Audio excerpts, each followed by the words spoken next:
Sir, सबसे पहले आपका नाम जानना चाहेंगे और किस तरह की फ़िल्म है, क्या कहना चाहेंगे इसके बारे में? मेरा नाम है राम मलिक और ये 35 पीसेस का आपको ट्रेलर देख के पता ही चला होगा, जो महाराष्ट्र में एक हत्याकांड हुआ था। बट ये पूरी फिल्म काफ़ी अलग है। जब इस पूरी फिल्म को आप देखेंगे तब आपको पता चलेगा। ये घटनाएं तो हर समय होती रहती है ना, अलग अलग इश्यूज़ पे। तो हमारे राइटर साहब थोड़ा आने में देर हो रहे हैं, तो मैं हमेशा ये समझता हूँ कि कहानी का रियल हीरो उसका राइटर होता है, डायरेक्टर काफ़ी बाद में आता है। तो इस फिल्म को मैंने डायरेक्ट किया है और जो एक्ट किया है एहसास छात्र। ये कितने मिनट की फ़िल्म है बेसिकली? ये 25 मिनट की फ़िल्म है और ये एक्सपेरिमेंटल था हमारे लिए कि मैं फ़िल्मों को जब भी करता हूँ तो मेरा प्री प्लान काफ़ी स्ट्रांग होता है और एग्ज़िट पहले डिज़ाइन होता है। जो 4 पिलर्स होते हैं फिल्म के, उसको डिज़ाइन किए बगैर मैं कोई काम नहीं करता। बट ये इस तरह की फिल्म थी, एहसास मुझे पहली बार मिला और इसने पहली बार बड़े कैमरे के सामने जो एक्टिंग किया है वो पहली बार था उसके लिए, फर्स्ट टाइम था। और आपको कहीं पे लगा कोई तैयारी नहीं। तो आपने जैसे बताया सच्ची घटना के ऊपर ये आधारित है फ़िल्म, तो इतने कम टाइम में इतनी बड़ी घटना को दिखाना एक डायरेक्टर के लिए कितना कठिन होता है? नहीं, काफ़ी इजी भी होता है अगर आपका राइटर ने उसको सही से लिखा हो।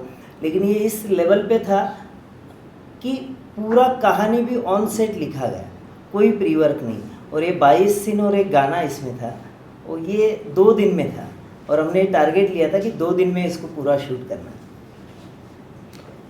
आपकी बात करें तो आपने इससे पहले क्या किया है और इस फिल्म के बारे में बताइए, किस तरह का एक्सपीरियंस था इस तरह के कैरेक्टर को करने को? जैसे सच्ची घटना के ऊपर ये है, तो किस तरह का एक्सपीरियंस था कुछ शेयर? मेरा नाम एहसास है एंड इससे एहसास और इससे पहले मैंने अभी तक थिएटर और एड शूट्स वगैरह किए थे। And when I met Ram sir, तो उसमें we discuss this about this topic and he was also working on this topic at that time. तो जब वो डिस्कशन हुआ then I actually like this topic because of it is not just related to the true events and all. सिर्फ ये नहीं है कि सिर्फ इंस्पायर्ड फ्रॉम ट्रू इवेंट्स है, but the message from this movie is way larger than this and it is not related to just that the thing we called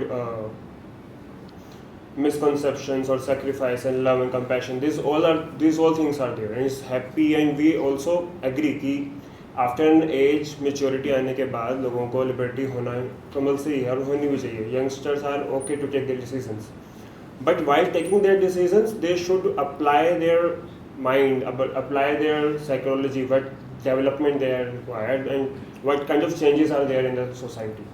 And it is very important, and specifically, and the one thing which is very highlighted in this movie, that is whenever there kind of any judgment or decisions are required to be made by the children, it is important that they discuss it with their parents as well, because of somehow we feel that we are mature enough that to take our decision. That is fine, that is no issues at all. But if we have our love to our parents, because we know that we only get the unconditional love from our parents only, and if we at a stage we can discuss these things with our family, with our parents, may we get the such, not just a direction, some suggestions. I am not saying we are supposed to follow them as an instructions or something, but we should take them as a suggestions. And if we take that, we evaluate that, and then we take our decisions, then these kind of things may not happen, and we may be able to do such things which may be better for us. That's अगर आपकी बात करें तो आपने जैसे इनको अभी cast किया है, तो क्या सोच के कास्ट किया?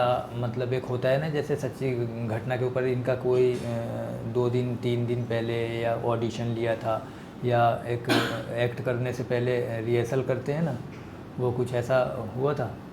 हाँ, रिहर्सल मैंने करवाई थी, 1-2 दिन की रिहर्सल थी जिसमें ऑब्जर्वेशन था कैरेक्टर का। और क्योंकि ऑफिशियली क्या होता है कि मैं इसके पहले बहुत सारी फीचर फिल्में भी कर चुका हूँ। मेरी 2024 में ही शायद भारत फिल्म फेस्टिवल में ऊत करके एक रीजनल सिनेमा है, वो भी 2024 में भारत फिल्म फेस्टिवल में आया था। तो जैसे एहसास की बात किया जाए तो एज अ कैरेक्टर उसने जो सोल पकड़ लिया था, तो आई एम वेरी श्योर कि ये कर लेगा। और ऑफिशियली मैं एक्टिंग मेंटोर भी रह चुका हूँ, तो that's why I know very well कि उसने कैरेक्टर को वो जिस तरीके से कैरी कर सकता था, वो मुझे कॉन्फिडेंस उसी समय लगा था।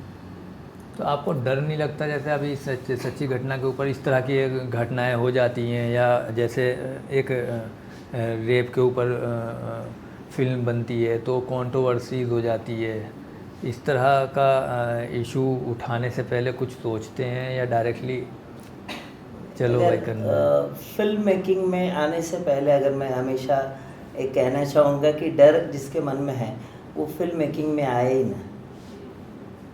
डर को अगर जो हटा पाएगा उसको ही मैं कहूँगा, क्योंकि यहाँ रियलिटी काफ़ी अलग है। लोग फिल्मों में आके, फिल्मी स्टेज पे आके फिल्मी बातें करते हैं, हर कोई करता है, बट मुझे वो नहीं आती। तो इसके लिए डर मेरे मन में ना पहले था, ना अब है, ना भविष्य में रहेगा। रिलीजिंग की बात करें तो क्या प्लान है इसका रिलीज़ करने का, या हो गई है? ये बेटर वे कि मैं एज ए सीपी रह चुका हूँ, तो I know very well about selling business. तो बहुत सारी फिल्में एज ए मैंने सीपी की है, तो आई हैव प्लान। तो मैं ज़्यादा से ज़्यादा इन फिल्मों में ये चाहता हूँ कि ये ज़्यादा से ज़्यादा ऑडियंस तक पहुँचे। जैसे एहसास ने कहा कि पेरेंट्स का एक मतलब बच्चे लोग हर चीज़ की जिद अपने पेरेंट्स के पास करते हैं ना, वो अनकंडीशनल लव है। तो एक होता है कि आप पेरेंट्स से हर वो बात कहो, तो ऑफकोर्स ये मैसेज है तो ज़्यादा से ज़्यादा लोगों तक पहुंच जाए। जैसे मैंने कुकी फिल्म के बारे में देखा, तो इट्स रियली ग्रेट मैसेज, तो ये ज़्यादा से ज़्यादा लोगों तक पहुंचना चाहिए। तो मैं शुरू में नहीं आया था, बट मैंने इसके बहुत पहले ये ट्रेलर देखा था कुकी का, तो मैंने मैडम को रिक्वेस्ट भी किया कि आप बैठो देखो। तो ये चीज़ें होती है कि मुझे लगता है ऐसी फिल्में जो है वो ज़्यादा से ज़्यादा ऑडियंस तक पहुंचनी चाहिए। तो उसको अच्छे प्लेटफॉर्म पे आना ज़रूरी है, जहाँ पे ज़्यादा से ज़्यादा ऑडियंस आपका एंगेज हो। तो भारत फिल्म फेस्टिवल पर्टिकुलर इस फिल्म को अवार्ड दे रहे हैं, या डायरेक्टर को दे रहे हैं, या आर्टिस्ट को दे रहे हैं, किसको दे रहे हैं, या पूरी टीम को दे रहे हैं? आई थिंक सो ये कॉन्सेप्ट के लिए, राइटिंग और एक्टर के लिए। जब 2-3 चीज़ें, एक तो आपने डर की बात करी। अगर हम फिल्म मेकिंग में और डर रखेंगे तो सोसाइटी में जो इश्यूज़ हैं, मैसेजेस हैं, वो कभी उठा ही नहीं पाएंगे।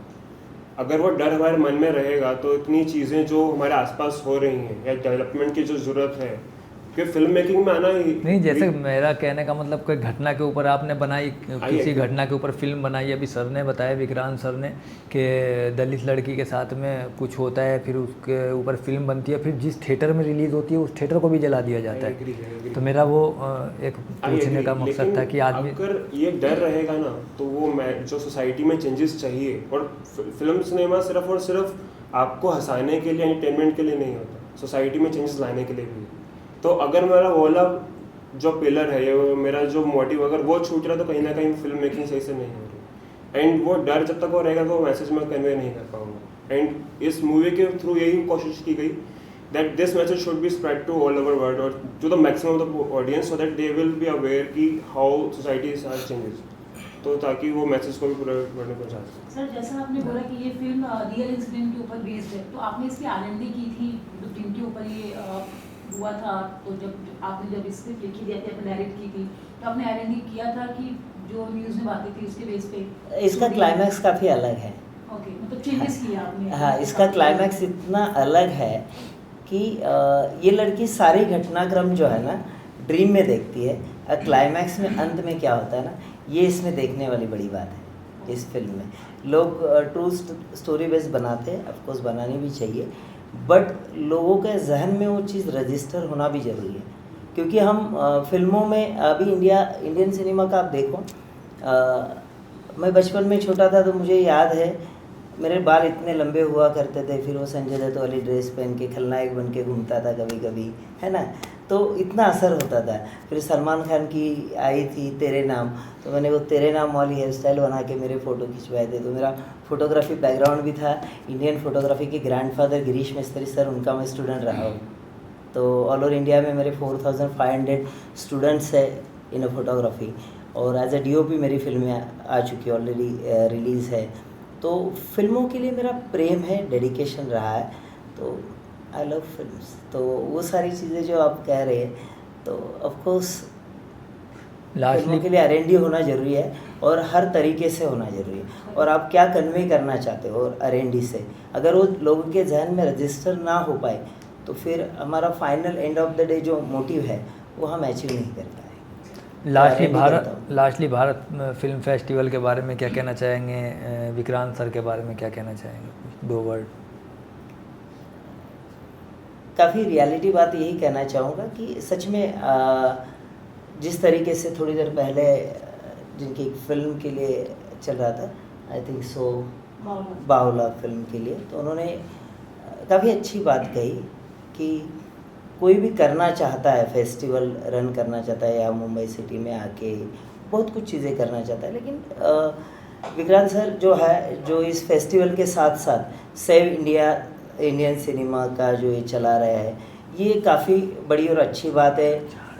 नोन फेसेस नहीं चाहिए उनको, तो न्यू कमर्स के लिए वो मौका दे रहे हैं, तो ये वो दिल से कर रहे हैं। और अच्छा है कि जिनको लगता है उनके विषय में इन सारी बातों को, तो मुझे भी लगता है कि ऐसे सारी जो चीज़ें वो अच्छी चीज़ें लेके आ रहे हैं, तो उनके सपोर्ट में ही कहना चाहिए ऑफ कोर्स, क्योंकि ये सारी थिंग अभी आज के तारीख में कितने लोग हैं जो ऑडियंस में मतलब हम लोग रियलिटी पे अगर बात करेंगे तो सच में कितने लोग आराम नगर में जब ऑडिशन चलते हैं तो कितने लोग लाइन में खड़े रहते हैं, कई सारे लोगों को मौका नहीं मिलता, तो यहाँ आके उनकी फिल्मों को भी मौका मिल रहा है जो दिखाना चाह रहे हैं, और न्यू कमर्स को भी वो एक मौका दे रहे हैं, तो बहुत अच्छी बात है।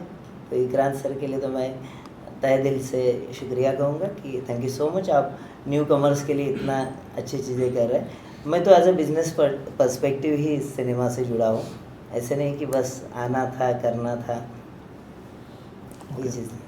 Thank you so much. Okay, thank you.